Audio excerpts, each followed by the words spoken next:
All right, Joe, USC versus Notre Dame, a big-time rivalry game going down. USC coming off a massive win versus Michigan. Notre Dame trying to bounce back here after having 2 early losses. Can they find a way to continue to win here and find themselves in the playoffs will be the question that Notre Dame tries to ask. When you preview the game, USC versus Notre Dame, how do you see it going down? Notre Dame is favored by 9.5 points on FanDuel. Blake, as a Notre Dame guy, as a Notre Dame fan, it pains me to say that I am incredibly nervous about this game because Notre Dame has 2 games this season when they played legit opponents where their secondary could not slow down explosive receivers. They couldn't do it against Mario Craver. They couldn't do it against Casey Concepcion of Texas A&M. They couldn't do it against Malachi Toney and CJ Daniels of Miami. They have improved since then, and there has been optimism on the Notre Dame side. In the last 2 games, they've had 7 turnovers forced and 8 sacks. They're now 11th in takeaways in college football, 34th in sacks in the sport. Their total defense is now ranked in total yards allowed 47th in the country after they were 118th heading into week 4. Well, from a total yards on NCAA's website, they're 21st. So that might have been a different stat that I mixed that up with, Yep. But they have improved drastically. But Blake, I think that we need to recognize the context of that improvement and why we should just not immediately assume that all sins have been resolved. They have not been completely moved away from. Oh, excuse me. 60th. I was looking at total offense. Okay. 60, sorry. They're going up again, or they went up against a Boise State team that did not have the bodies up front to contend with Notre Dame's athletes that they have along their line of scrimmage. They went up against an NC State team that could not keep CJ Bailey upright. Those are not challenging matchups. It does establish confidence, and Notre Dame fans should feel better going into this game. Mm-hmm. But Blake, at the end of the day, USC is the most efficient and explosive offense in college football. There are no ifs, ands, or buts. There is no argument that can be contorted to not fit that narrative. They are number 1 in adjusted EPA per play, number 1 in EPA per dropback, 8th in EPA per rush, and number 2 in offensive havoc rate allowed. They have to be aggressive. They have to go after Maiava. They need to be deliberate about slowing down and tracking and following Makai Lemon. Otherwise, USC absolutely will pull out this upset and get this win. That's a massive spread over at FanDuel. What do they know that we don't? I think that they're riding off of the fact that Wayman Jordan's hurt, and I think that Notre Dame's defense improving makes the line a little bit more logical. But yeah, I would take USC to cover. I absolutely would. So I look at this game and just ask a simple question. What secondary holds up? USC's 100th in the country in passing yards allowed, while Notre Dame's 102nd. And I know Notre Dame went on the road against Arkansas, which Arkansas is a top 10 total offense, and they've done some good things, but it was the end of the Sam Pittman era as we knew it in Arkansas. The question is do you trust the wide receiver room in the play of Jayden Maiava against this secondary of Notre Dame? And I do think that line at FanDuel at 9.5 is so massive because I don't know if they think that USC can go on the road, not only win, but that Notre Dame won't cover by 10. I mean, that's a massive spread. FanDuel's been pretty on these point spreads. But the secondary and the explosiveness that guys like Makai Lemon and Lane and even McCree, even with the fumble last week, what they've been able to generate along with their run game, I got to be honest with you, I don't know if Notre Dame can slow them down either. Problem is that CJ Carr has not been playing bad at all either. And the wide receiver room hasn't been playing bad at all either. And their running game is constantly progressing. Joe, for everything that we've made for Notre Dame offensively, from a scoring offense perspective, they're scoring and averaging 40 points a game on offense. So it's not as if that Notre Dame doesn't have a fighting chance because this USC secondary has also been cheeks. And I mean that with all due respect to both programs, but your secondaries are blowing more coverages than a Pamela Anderson early 2000s video. I mean, it's been god-awful. I mean, you look at both of these secondaries, and when would you ever believe, if I would have told you 10 years ago that USC would be in the hundreds in passing yards allowed, along with Notre Dame after what they did last year in their secondary, that they would be in triple digits? The question that I ask is, who do you trust the most?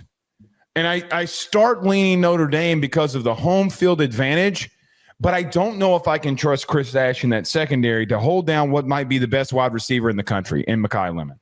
I do think that's a really good point, is that you've got the simple premise of which secondary struggles more. And the reality of this, USC has the better receiver room. As good as Notre Dame's been, Will Pauling's made some big plays. Malachi Fields has made some pretty big plays.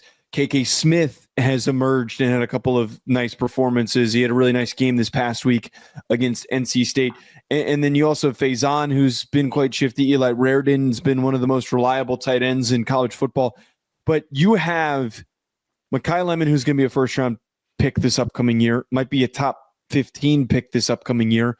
Statistically is one of the best. If Jacoby Lane hadn't gotten a little banged up, he'd statistically be up there as well. And he is a very rare athlete that presents a difficult challenge, because you're going to probably have to put Leonard Moore. If you're Chris Ash and you're actually smart and you're going to travel Leonard Moore with Makai Lemon, I got to trust Christian Gray or someone else to stick with Jacoby Lane and win in those one-on-one contested spots. It's just a really difficult circumstance for this Notre Dame defense that, as much as they might feel better about themselves, they're going to be really, really pressed. You do bring up a good point. CJ Carr has been awesome, and I've been the biggest advocate for CJ Carr, and I love the way that he is playing. He is the guy who deserves to be brought up as the true elite young quarterback in college football, when everybody was expecting more from all these players that have not really done anything. He is outperforming all the guys in his class at the current moment. But the separation is that Jayden Maiava may not be as good of a quarterback to this current point as CJ Carr is. He has the ability, if that he, and by the way, to be clear, USC fans, I'm not saying that CJ Carr is like heads above Jayden Maiava. They're playing both at an incredibly high level. Maiava might even be a first-round pick this year. But the thing is, and this happened in the Michigan game, if Maiava throws a pick and he has a bad play, his receivers are so good that they can bail him out. And you have the play where Makai Lemon, and he really just turns the page, man. Every time he makes a mistake, it's like he just turns the page.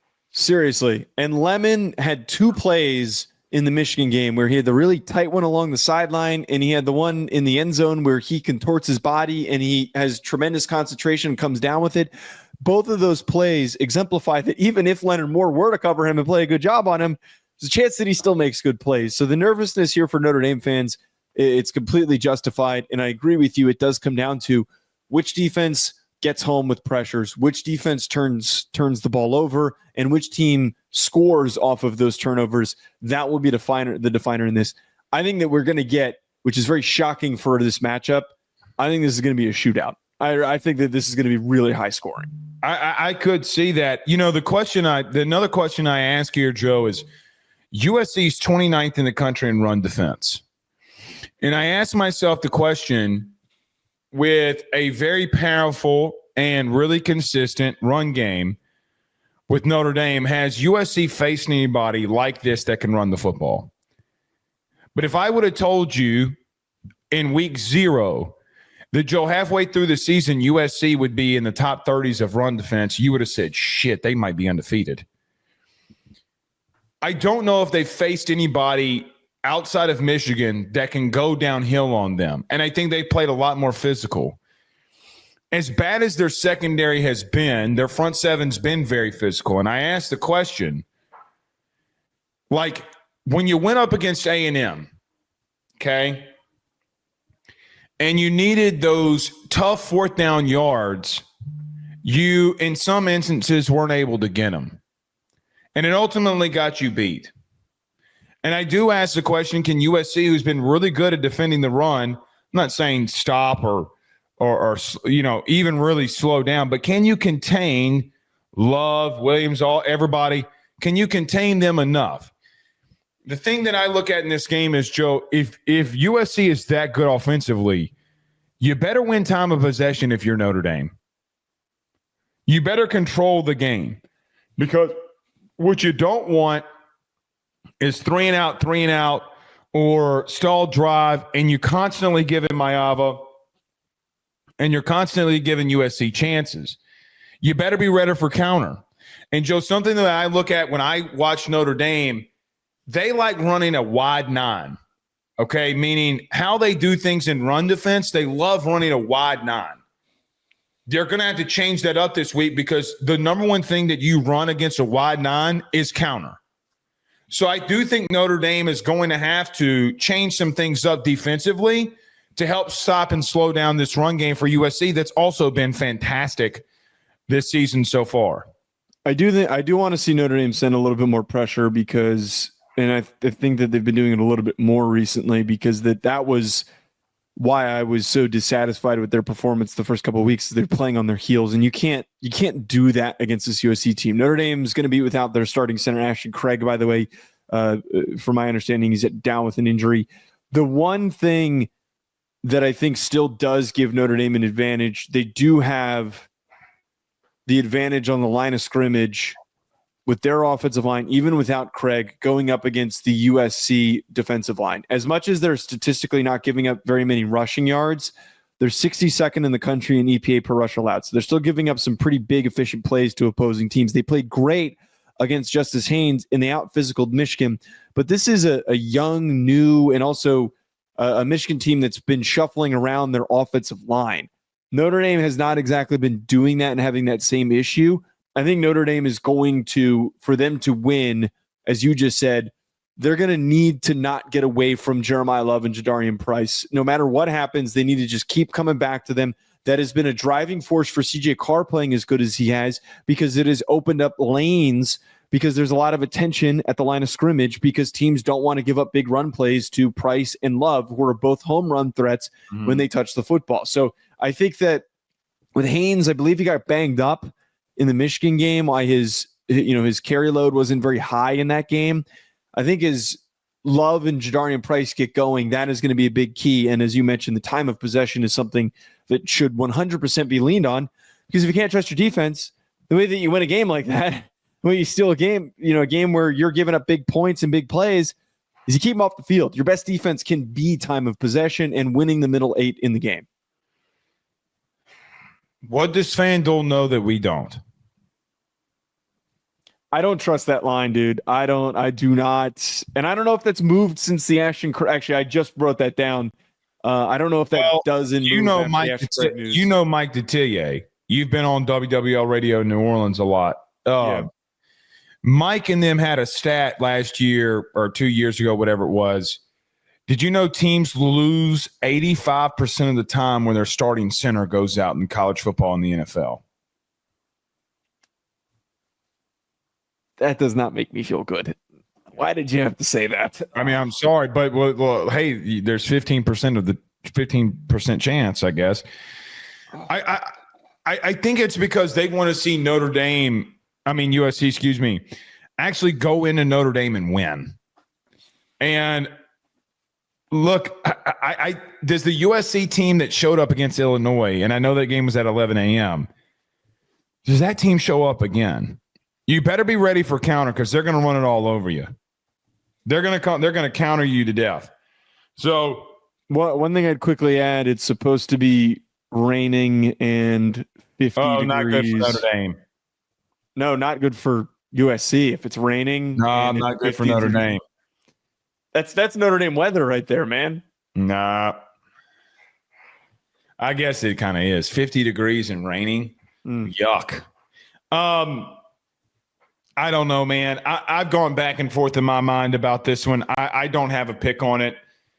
I think both quarterbacks have the potential to go off, rain or no rain. I mean, didn't it rain a little bit against A&M and Marcel Reed and them? Well, in Miami, right? So. I mean, Marcel Reed and the boys still went stupid. So I mean, do you trust Chris Ash? I got to be real with you. I don't. Oh, I definitely don't, dude. He's 0-2. He is the driving force for their 2 biggest losses. So, no, I do not trust Chris Ash. Have you gotten better will be the question here. All right.